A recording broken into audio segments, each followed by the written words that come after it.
pendahuluan.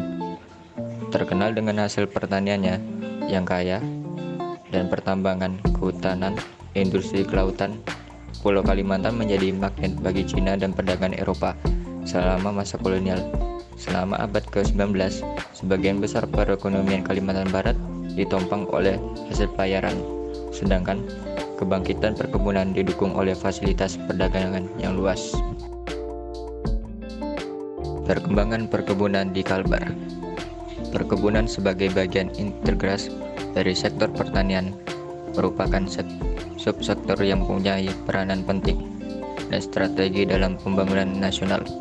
Peranannya tampak pada peran negara dalam memperoleh devisa melalui ekspor, penyediaan lapangan kerja, memenuhi kebutuhan konsumsi dalam negara, menyediakan bahan baku sebagai industri dalam negeri, memperoleh nilai tambah dan daya saing, serta mengoptimalkan pengelolaan sumber daya alam yang berkelanjutan.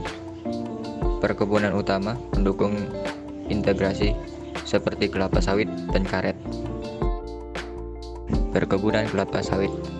Kelapa sawit merupakan tanaman asli Afrika yang kemudian merambah ke Indonesia, di mana tanaman ini diperkenalkan pada masa penjajahan Belanda setelah pertama kali ditanam di Kebun Raya Bogor pada tahun 1848. Lanjutan. Meningkatnya permintaan minyak nabati akibat revolusi industri mendorong pemerintah Hindia Belanda membudidayakan kelapa sawit sebagai komoditas komersial. Pada tahun 1980-an, perkebunan dikembangkan untuk menebus sekresi rasional dan mengimbangi perkembangan program imigrasi. Sistem yang disebut PIR atau Perkebunan Inti Rakyat ini diperkenalkan pada tahun 1977, kemudian dilanjut atas nama Pris Trust melalui keputusan Presiden nomor 1 tahun 1986, berkoordinasi dengan program keimigrasi perkebunan kelapa sawit di Kalimantan Barat tidak terlepas dari peran penting PT.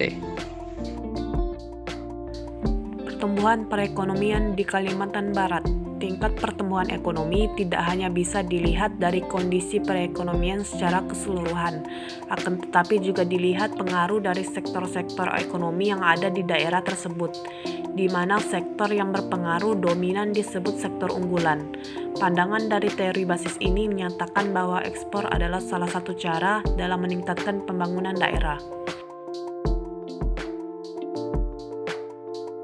Lanjutan, kesejahteraan masyarakat Kalimantan Barat dapat dilihat dari tingkat pertumbuhan ekonomi selama 6 tahun terakhir mengalami pasang surut dan berada di bawah pertumbuhan ekonomi nasional.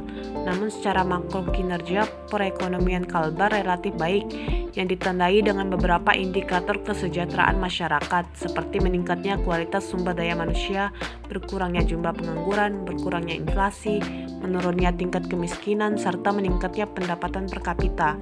Di Kalimantan Barat, naiknya angka laju pertumbuhan ekonomi yang diikuti dengan meningkatnya PMA maupun PMDN di Kalimantan Barat dalam setiap tahunnya.